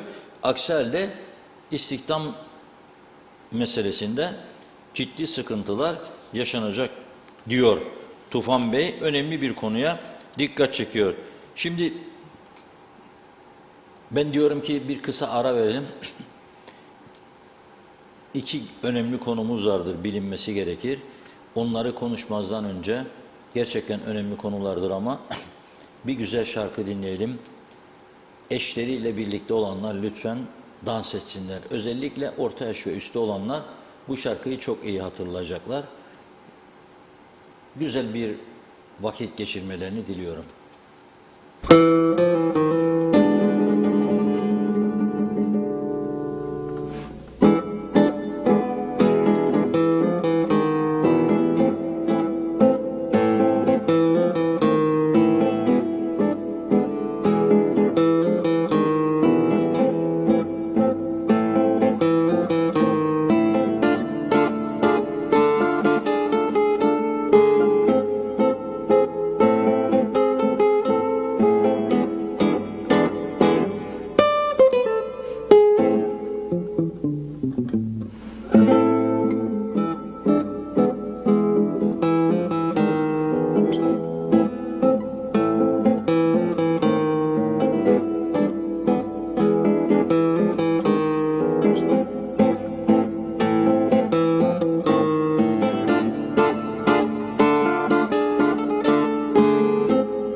Evet, unutulmaz şarkıyı birlikte izledik. La Comparsita.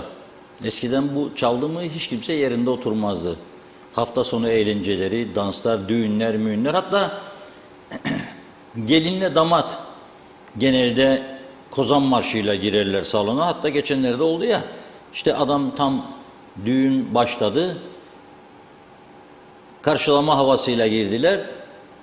Anons etti orkestra, gelinle damadı dansa davet ediyoruz. Tam başladığında müzik, belki de La Compasita'ydı. Elektrikler kesilince onda da mağduriyet yaşadılar. Ne hal yahu bu, evlendiğimiz gece tam dans saati, müzik kesilsin, elektrikler kesilsin de müzik dursun. Maalesef oluyor. Burada her şey olabilir. Şimdi Fransa Avrupa Birliği dönem başkanıydı ve bunun sona ermesi nedeniyle Fransa'nın Güney Kıbrıs'taki büyük elçiliği, ki Fransa Güney Kıbrıs'ı ve Yunanistan'ı en çok destekleyen ülkedir. Hatta BAF'ta deniz üssü kurduğu biliniyor. Hatta aylarca ünlü Charles de Gaulle gemisinin Kıbrıs açıklarında görev yaptığı biliniyor. Uçak gemisi var. Uçaklar var, helikopterler var, füzeler var üzerinde. Bunlar tabii bizim bu şeyimize göre, çevremize göre orada süs maksadıyla bulunuyor. Yani gösteriş için, yoksa yani başka bir amaç yoktur diye düşünüyorum. Yani biz öyle düşünüyoruz ya, doğrudur. Herhalde haksız olamayız yani böyle düşünmekte. Şimdi Fransız Büyükelçisi dönem başkanlığı sona erdiği için dün gece elçilik ikametgahında bir yemek düzenlemiş ve bu yemeğe Avrupa Birliği'ne üye tüm ülkelerin Kıbrıs'taki büyük elçileri katılmış. Anastasiadis için büyük bir fırsattı bu tabii. Rumlileri oraya katıldı ve orada çıktığı bir konuşma yaptı. Bu konuşma, altı çizilecek ifadeler var bu konuşmada. Cımbızla haberin alt tarafında olan bölümlerini alıp ön tarafa çıkarmak suretiyle bazı rakamları sizlere aktarmak istiyorum. Diyor ki, bizim derdimiz diyor, Sayın Mevlüt Çavuşoğlu'nun açıkladığı gibi diyor, Maraş'ın bir köşesinde 3-5 tane daha şezlong atarak, şezlong kurarak, yani sahile gitsinler denize diye, onu protesto değildir diyor. Esas diyor, ana derdimiz diyor, 1974 öncesinde Türk toprağı bu adada diyor %14'tü. Ama diyor 74 harekatından sonra %37'ye çıktı diyor. Arada %23'lük bir fark var. Anastasiadis diyor, esas mesele budur diyor. İşgalin yarattığı olduğu bittilerdir diyor. Tırnak içinde veriyorum, işgal onun sözü. Benim sözüm değil. Ve diyor,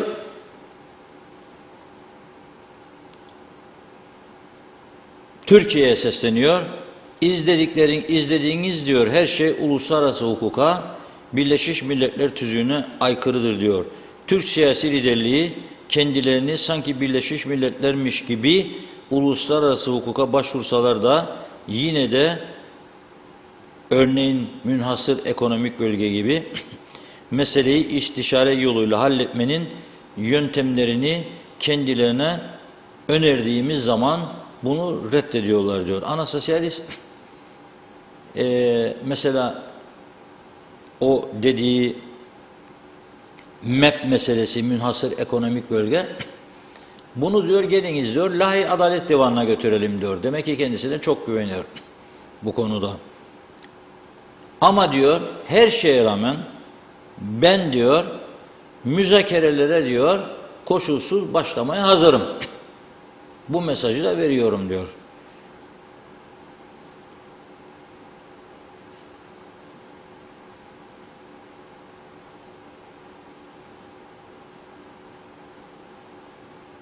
Ve aynı zamanda konuşmasının sonunda bugün dünyanın gündeminde olan diyor Ukrayna meselesi var.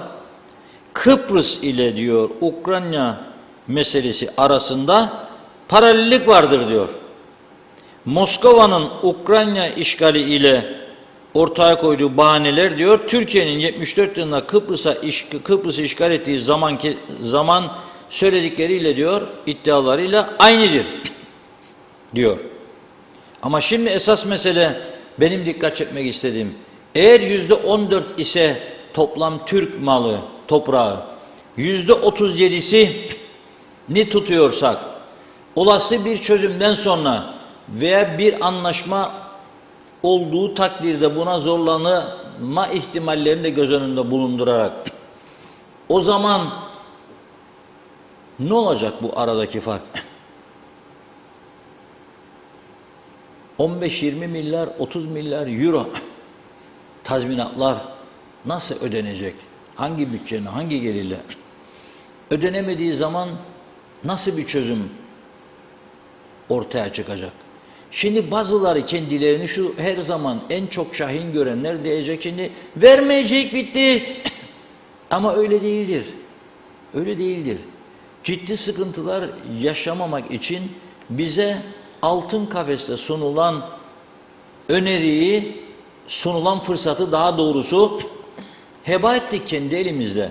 Taşınmaz mal komisyonu çalıştırmış olsaydık bugün binlerce Rum arazisi Türkleştirilmiş olacaktı. Ve hani iki bölgelilik diyoruz, Türk tarafında kendi bölgemizde daha güven içinde yaşama şansımız olacaktı olası bir çözüm durumunda. Ama biz bu taşınmaz mal komisyonu çalıştırmadık. Bir basit yasayı meclisten geçirmedikleri için çalıştıramadık. Kaynak yetersizliği olduğu için komisyon karar alamadı. Durdurdu uygulamaları ve 6.000 kusur dosya beklemeye alındı. Yoksa bu 6.000'in 1.000, 2.000, 3.000'i daha çözülseydi binlerce daha satış teklifi gelecekti. Ve işte o zaman iki bölgeli, iki toplumlu bir çözüm olduğunda iki eşit egemen dedi, ne derseniz deyin, federasyon kabul etmeseniz de iki eşit dediğiniz taraflardan birinin toprağı kendisinin olmazsa bunu nasıl eşitleyeceğiz? Hangi hukuka bağlayacağız? Ama ortada bir gerçek var. Bazıları binlerce dönüm, 10 binlerce dönüm arazi sattı, Rum arazisi ve iyi paralar kazandı. İşte diyor sana satarken bu arazileri bir miktar vergi vereceksin ki o fonda toplanacak, o fonda o mülkleri Türkleştirecek. Ama elimizden kaçırdık bu fırsatı. Komisyon orada duruyor ama karar üretemiyor. Karar üretmesi için paraya ihtiyacı var. İlk zamanlar Türkiye bir miktar paralar verdi fona ama daha sonra buradan da giden şikayetler üzerine yani siz deli misiniz? Siz niye Anadolu çocuğunun parasını veriyorsunuz da bazıları büyük paralar kazanıyor bu işten? Bırakınız vergilerini ödesinler. Onun üzerine Türkiye'ye de buraya ne dedi? Doğruya dedi. Ben dedi niye tamamını ödüyorum? Bu işten para kazananlar da ödesin dedi. %50-50 olmadı. %25 siz, %75 ben dedi Türkiye. Bu %25'in alınabilmesi için meclisten bir yasanın geçmesi lazımdı. Rum mülkü satışlarında ek bir vergi. O vergilerden toplanacak paralar malın gerçek sahibine ödenerek Türkleştirilmiş olacaktı. Ve böylece o Rum mülkünü satın alanda kullanan da onlar da değer artışından ekstra bir fayda sağlayacaktı. Bunu biz defalarca biz de anlatmaya çalıştık. Fakat üzerinde duran olmadı. Şahin politikalar her zaman öne geçti. Benim en büyük korkum halkımızın bundan zarar görmemesidir. Çünkü halkımız bunu hak etmiyor. Uzun bir mücadele sürecinden sonra biz 1974'te özgürlüğe kavuştuk. Bundan sonra da evet bir çözüm olur mu? Olsun. Ama tabii ki güvence altında bir çözüm istiyoruz. Sayın Mevlüt Çavuşoğlu da son geldiğinde Türkiye'nin garantörlüğünün sona ermesini beklemenin hayal olduğunu söyledi. Türkiye garantör ülke olmaya devam edecek. Bu da Kıbrıslı Türkler açısından son derece önemlidir. Bu garantiyi sağladıktan sonra olası bir çözüm evet bizi Avrupa Birliği üyesi olarak daha iyi ekonomik şartlara taşıyabilir. Ama mülk konusunda ne yapacağımızı çok iyi düşünmemiz lazım. Çok iyi düşünmemiz lazım. Ve Rumlar bakınız son konuma geçiyorum. Sürekli fikir üretiyorlar. Biz sadece öyle bir ortama sürüklendik ki akaryakıt zammı, tüp gaz zammı, ekmek fiyatlarına gelen artışlar Marketlerde her gün yükselen fiyatlar, biz bununla uğraşırken ve meclis içinde karmaşık bir yapı, devamlı hükümet değişikliği, bir ayın içinde 3 defa elektrik kurumunda yönetim kurulu değişimi, biz bunlarla uğraşırken onlar devamlı fikir üretiyorlar.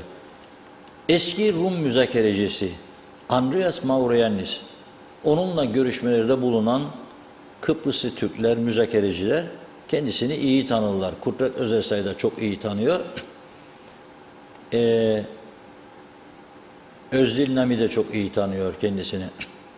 Ve diğerleri de. Görüşme yapanlar tanıyor. Oldukça başarılı, zeki bir insan ve kendi ulusal davalarını çok iyi savunabilecek yetenekte, kapasitede birisi. Amerika Birleşik Devletleri'nde, Birleşmiş Milletler'de daimi temsilci atandığı halde bu Crans-Montana müzakereleri başarısızlıkla sonuçlanınca, hatta biliyorsunuz bir açıklama yapmıştı ve demişti ki toplantı sona erdiğinde Özdil'le kucaklaşıp ağlamıştık. Öyle bir açıklama yaptı. Mavroyiannis şu anda Güney Kıbrıs'ın ikinci büyük partisi olan AKEL'in Cumhurbaşkan adayı. Şubat 2023'te diğerlerine karşı, rakiplerine karşı yarışacak. Kazanır kazanmaz ayrı bir mesele. Fakat resmen adaylığını ilan ettiği için dün bazı televizyon kanallarında ve radyo kanallarında programlara katılarak düşüncelerini aktarmaya başlamış. Çok önemli bir düşünce aktardı. Şöyle diyor: Doğu Akdeniz gazını Türkiye'ye yönlendirelim diyor. Sadece Kıbrıs'tan çıkacak olanı değil, İsrail, Mısır'ı da kastediyor. Doğu Akdeniz'den çıkan gazı, hani bu Rusya meselesi var ve Rusya Avrupa Birliği ambargo koydu. Türkiye Rusya'dan önemli miktarda gaz alıyor. Adam korkuyor esasını söylesin. Türkiye üzerinden geçip Avrupa'ya gitsin yerine Türkiye'ye yönlendirelim diyor bu Doğu Akdeniz'in gazını. Türkiye de bunu kendi ihtiyaçları için kullansın, ödesin tabii parasını ve bundan bir menfaat sağlamış olsun. Çünkü Türkiye çok yakın bölgede.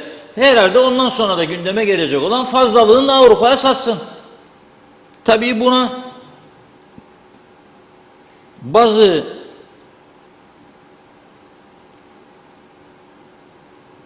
bazı şahinler bizdeki gibi çok sert tepki gösterdiler.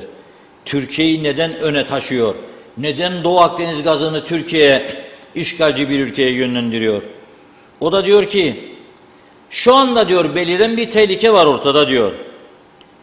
Hiç olmazsa bu tehlikenin diyor belirli bir miktar doğal gazın Türkiye'ye yönlendirilmesiyle diyor Kıbrıs Cumhuriyeti'nin çıkarlarına hizmet edebilecek bir noktaya gelir diyor. Evet, görüş bu. Bilmiyorum tabii, bu konuyu da fikir yürütenler vardır. Ne söyleyecekler? Ama benim açımdan önemli olan, sürekli adamlar siyaset geliştiriyor. Şimdi ben biliyorum ki mesela hala da Filistin lideri Mahmut Abbas'tan bahsettim dün de önceki günde. Şimdiye kadar hiçbir zaman Kıbrıs Türk davasına destek vermediğinden söz ettim. Güneyde Anastasiadis'le görüşmesinde heyecan duyduğunu ve Yunanistan'ın da dahil olacağı, Güney Kıbrıs, Yunanistan, Filistin üçlü zirve beklentisi içinde olduğunu açıkladığını hep aktardım. Bizim dışişlerinin de şu ana kadar herhangi bir tepki gelmedi. Birkaç gün sonra gelebilir, normaldir. İyice değerlendirip tartıştıktan sonra bir cevap vereceklerini düşünüyorum. Şimdi bu Mavroyiannis'in önerisi de belki buna da bir cevap verecekler. Bizim hakkımız, Kıbrıslı Türklerin hakları falan. Ona da saygı duyarım. Ama diyorum ki arada bir de biz bazı fikirler geliştirsek da onlara ve dünya kamuoyuna sunsak, yani tamamen aldık bitti, oturduk üstüne maşallah bizimdir de vermeyik asla inşallah, politikası yerine ve bütün dünyanın tepkilerini çekmek yerine sürekli bir şeyler de biz üretsek acaba diyorum. Bizi koruyacak şekilde tabii ki teslim edelim altımızdakilerini demiyorum ama bazı adımların atılması, onları da teşvik etmesi açısından. Şimdi hükümet ne yaptı? Eski Ulaştırma Bakanımızı Sayın Resmiye Eroğlu Can Altay'ı görevlendirmiş sınır kapıları konusunda proje üretsinler. Tamam güzel de siz bir çağrı yapın ya. İki toplumlu teknik komite var. Geliniz görüşelim bir iki kapı daha. Daha sonra teknik detayları oluşturduğumuz komite görüşsün. Günler, aylar geçiyor. Hiçbir somut bir şey yok. Toplantı üstüne toplantı, tartışma üstüne tartışma ama sonuç yok. Olmaz tabii. Meydanı onlara boş bırakmış oluyoruz. Sürekli onlar fikir geliştiriyor. Biz de dinliyoruz. Bilmiyorum. Bu konuda herhalde devlet yetkililerimiz daha iyisini düşünecektir diye tahmin ediyorum. Evet Funda Hanım. Son mesajlarımızı da tamamlayalım. Evet, Mehmet Uluçay'la insanlar acil ihtiyaçları dışında bir harcama yapamıyorlar. Halk tencereye ne koyacağız derdinde. Turhan Ömer Akbelen, hayırlı yayınlar. Önümüzdeki aylarda Avustralya'dan temelli dönüş yapacağım. Fakat çok bozuk düzen beni düşündürüyor, korkuyorum. Çok selamlar. Reşat Bey, sizi hiç kaçırmadan takip etmeye gayret ediyorum. Kalın sağlıcakla. Hasan Nihat Erduran, ambargolu üzereyken ekonomi olmaz. Özet bu demiş. Evet, Salih Mullalı o çok tecrübesinden faydalanmak için müşavir yaptı. Yalan mı diyor. Mehmet Uluçaylı, bizim ülkemizde yapılacak olan hayat pahalılığı oranının duyan tüccar ve marketler zamları önceden raflardaki ürünlere yansıttılar. Bu nedenle verilecek olan zam buzdolabından çıkan buz gibi eriyip yok oldu. Salih Mullalı, kimsenin gailesi yok demiş. Para var mı yok mu? 25 yaşında müşavir, ömür boyu ödenecek ve bir büyük koca sıfır iş yaparak diyor. Yağmalamaya devam. Hasan Nihat Erduran, direkt ulaşım diyor. Ucuzluk, döviz, turist kazanç demektir. Devlet de vergi alacak demektir. O vergilerle memur olup altyapılara harcayacak demektir. Rezerv biriktirip avroya geçebilmek demektir. Direkt ulaşımı engelleyip ambargoları sürdürmek insanlık suçudur. Birleşmiş Milletler bunu görmüyor mu diyor. Görür de işine gelmez. Biz de esas meselenin etrafında dolanır dururuz. Evet, Necdet Mavi Gözlü, Kuzey Kıbrıs Birleşik Afrika Pakistan Cumhuriyeti'nden bize hayırlı günler diledi. Evet, eskiden okullar tatil olduğu zaman lise denge okullardan talebeleri belediyeler alır, temizlik işinde çalıştırır. O talebeler de okul harçlıklarını çıkarıyorlardı. Ben buradan belediye başkanı Harmancı'ya seslenmek istiyorum. Temizlik işlerinde çalışan bir hayli Afrika kökenli insanlar var. Bunları çalıştıracaklarına niye benim memleketimin insanını çalıştırmıyorlar? Benim belediyeye ödediğim faturaların bir kuruşunu bile Afrika kökenli insanlara gitmesini asla kabul etmiyorum. Benim insanım aç bu tarafta, sen Afrikalı insanları çalıştıracaksın. Paraları yoksa bu memlekette durmamalılar. Memleketlerine geri dönsünler. Anlayamadım. İnsanlarda bir Afrikalı sevdası oluştu. Aras'ta da insanlar iş yok diyor ama hemen hemen her iki dükkanda bir Afrikalı insan çalışıyor. Buradan bu insanları çalıştıranları da sesleniyorum. Bu insanlara acıyıp işe alıyorsunuz ama gün gelecek bunların yüzünden biz acınacak duruma geleceğiz. Benden bugünlük bu kadar demiş. Evet, Salih Mullalı, Türklerin toprak hakkı gerçekten diyor %14 mü? Mustafa Özcan, bu memleketin hali nedir? Kafayı yedirecekler. Çocuk için bir muvaffakatname alıyorsun 150 lira. Oturduğun yerde bir A4, 2 satır yazı, vergi yok, denetim yok, bir şey yok. Ne güzel bir hayat. Bu arada meclis başkanımızın çıkışlarından Yunanistan ve Rum tarafı çok etkilenmiş. Allah muhafaza. Nilüfer Canova, iyi ki varsınız Reşat Bey. Sayenizde bu kısır döngünün içinden çıkıp esas gayemiz olması gereken dış politikadan da haberdar oluyoruz dedi. Hasan Nihat Erduran, ne Abat'ta ne Lahey'de ne de BM'de adaletin zerresi yok. 63 işgal ve istilasının ganimetini cezalandırmayıp 67-74'de azmettiren suç ortaklarıdırlar. Biz de 58 yıldır ambargolu ulaşımsız erimekteyiz. Ekmeğimizle oynayan emperyalistlerdir bunlar maalesef. Türkiye ile biz bizeyiz. Bu statükoda durum budur dedi. Evet, Mehmet Paz, anlaşma nerede diyor. Oytun Andaş, evet müzakereler bitti. 74'te savaş oldu. Müzakereler yapıldı. 2 devlet kuruldu. 2 devlet kuruldu. Ne istiyorsunuz demiş. 50 sene daha aynı masada balık yiyip biz Türklerle dalga mı geçsinler? Müzakereler bitti diyor. Sayar Aker, saray önünde Rumlarla beraber bir ortak konser verelim önerimdir. Bir de ortak sokak dansı olsun. Müzik ortak dilimizdir. Halil Boşnak, sevgiler demiş. Evet Reşat Bey, okullardaki hademeler ve temizlikçiler henüz maaşlarını alamadılar. Maliyeye henüz maaşlar yatmadı. Lütfen sorar mısınız Maliye Bakanı'na demiş. Hasan İrtem, Sayın Akar Bey, paylaştığınız şarkı çok güzeldi. Bu kadar sıkıntılı günler içinde hepimizi gülümsetecek bir hatırlatma yapayım. Paylaştığınız şarkı Türk halkı tarafından çok iyi biliniyor. Kemal Sunal bu parçayı filminde kullanmıştı. Saygılar demiş. Evet, Mehmet Paz, Rumlar bize asla eşit olmaz, kabul etmiyorlar. Esas onu çözsünler demiş. Kim takar acaba bizde diyor diğer mesajında Mehmet Bey. Birleşmiş Milletler 2004'te alınan raporunu kasada saklı dedi. Evet, Abe Hüseyin de Türkiye Kıbrıs topraklarından çıkmadıkça diyor hiçbir ülke Mars'takiler bile diyeyim ben, orayı okuyamadım. Kuzey Kıbrıs'ı hiçbir kaile almaz demiş. Hasan Nihat Erduran, bütün enerji ve su yolları, enerji interconnect hatları Türkiye'den geçer. Avrupa Birliği de şu anda Anglo-Amerikanların ticari rakibidir. Türkiye Almanya'yı enerjisiz bırakmaz. Dengeler Türkiye'nin elinde şu an dedi. Evet, Nazime Nalbant, evet zorlu günlerden geçeceğiz, aydınlık refah günleri olsun diyor. İyi ki TV 2020'miz var demiş.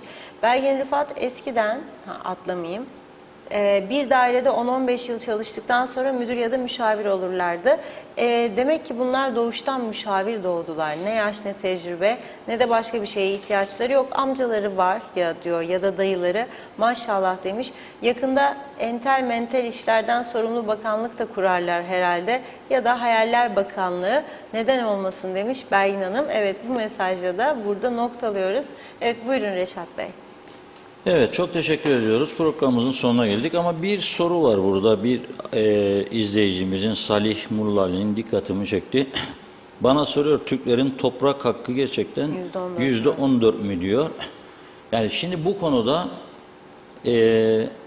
çok geçmiş yıllardan beri Türk tarafından da bir şeyler öğrenmeye çalışıyoruz.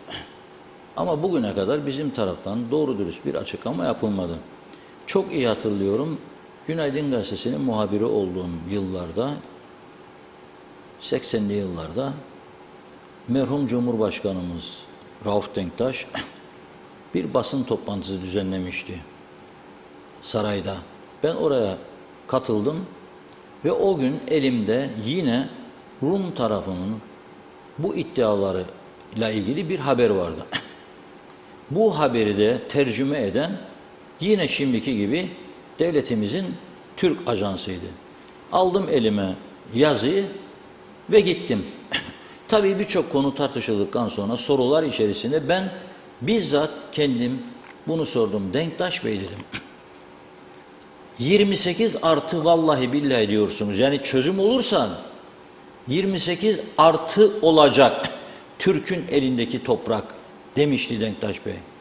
Onlar da reddediyor dedim ama bir iddiaları var. Bizim toprak, elimizdeki toprak %14-15 arası bir şey diye. Burada bana tabii çok bozulmuştu o gün. Allah rahmet eylesin. Ben kötü bir amaçla sormadım bunu. Rumlar yalan mı söylüyor falan. Ben genç, çok genç yaşta bir insan. Öğrenmeye çalışıyorum. Ben de bilmiyorum. Sonra bana döndü dedi ki Rumlar öyledir dedi. Atarlar tutarlar dedi bazı yalanlar. İnanan inanır dedi. İnanmayan inanmaz dedi. Soru orada kapandı. Orada kapandı. O gün bugündür bizim taraftan hiç böyle bir rakam verilmiyor. Verirseler bu rakamı Türk tezi zarara mı uğrar? Hayır, uğramaz. Çünkü senin de elinde 74 öncesinde yaşananlarla ilgili bilgi var. Mesela bazı 103 tane diyorlar Türk köyünden atıldı insanlarımız. O köyler var. Mesela zorla benim babamın, annemin çıkarıldığı, yani çok düşük parayla saldıracak size evokacılar Rumlar, bir an evvel çıkın buradan diyerek 500-800 Kıbrıs lirasına aldıkları evler var. Bugün o evlere 2,5-3 milyon euro istiyorlar. Bunları da siz masaya koyup güçlü bir savunma yapabilirsiniz toprak paylaşımında. Dünyanın önüne serersiniz. Bir ortak noktada birleşirsiniz. Ama o devamlı bunu veriyor, biz bir şey veremiyoruz. İnanın ben çok üzülüyorum.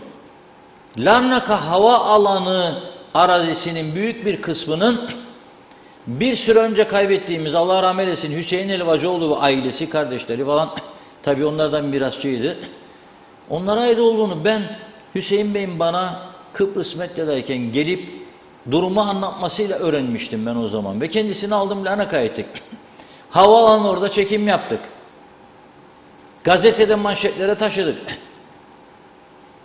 Ve bizim hani şu çakıldaşı vermek diyenler bile bu haberleri alıp da değişik lisanlara çevirip İngilizce, Fransızca, Almanca, Rusça, Arapça Filistin Devlet Başkanı da gözünün önüne koyacak şekilde bir girişim yapmadılar ne yazık. Ve ben gittiğim birçok ülkede Türk büyükelçilerinin dahi bunları bilmediğini öğrendim. Soğuk sular dökülüyordu başımdan öğrendiğimden. Şöyle diyorlardı, çünkü bütün bu uluslararası toplantılarda, özellikle turizm fuarlarında Rumlar sakın kuzeye gitmeyiniz, orası işgal bölgesidir ve oteller çalıntı, hepsi bizimdir diye propaganda yapıyormuş. Biz cevap veremiyoruz diyorlar. Ben de Larnaka havaalanı var. Bizim toprağımız %66'sı dediğimde biz bunu duymadık diyorlardı. Bu bizim kendimizin yapması gereken ev ödeviydi, yapamadık. Sadece yakarık yıkarık aldık bitti maşallah da olmaz bu işte. Uluslararası anda. Haklılığınızı anlatabilmeniz lazım. Doğruları konuşup tartışıp en iyi menfaati sağlayabilmeniz lazım. Sadece onlar konuşacak, biz yalanlayacağız veyahut da meydan okuyacağız, bunun olmaz. Olmaz. Durum budur. Onun için bizim taraftan açıklanmış bir şey yok elimde. Ama Rumlar 77-78 Denktaş Makaröz 77-79'da Kipriano ile görüşüp Doruk Anlaşması imzalamıştı. Ondan sonrasında 80'li yıllarda Rumların zaman zaman gündeme getirdiği bir konudur. Bizim taraftan da resmi bir yalanlama olmamıştır. Onu da biliyoruz. Tabii Larnaka'dan sonra Baf Havaalanı'nın büyük bir kısmı da bizim Kıbrıs Türk toprakları üzerinde yapıldı. Ondan sonra güneyde kalan çok sayıda bölgede, karma yerlerde gene Türk topraklarını sözde istimlak ederek, yasa dışı bir şekilde devlet olmanın avantajlarını kullanarak yeni yol mu yapacaklar? Türk arazilerinin üzerinden geçirdiler. Okul mu yapacaklar? Mesela ne kadar gördüm. Türk arazileri üzerinden. Mezarlık mı yapacaklar? Türk arazileri üzerinden. İstimlak ederek. Park mı yapacaklar? Türk arazileri üzerinden. Poli'ye gitmiştim. Konuşmacı olarak davet etmişlerdi beni. Belediye başkanı beni konferans salonuna götürürken Akel Partisi'ndendi. Kendisine şunu sordum o gün. Dedim ki bu parka ben daha önce geldim bu köye dedim bir defa. Ve bu parkın sahibi evleriymiş, yıktılar evlerini ve siz de burayı park yaptınız dedim. Evet dedi, bir Kıbrıs'ı Türkiye ait olduğunu ben de duydum ama dedi ben belediye başkanı olduğumda burası parkıdı dedi. Yani ben yapmadım demek istedi.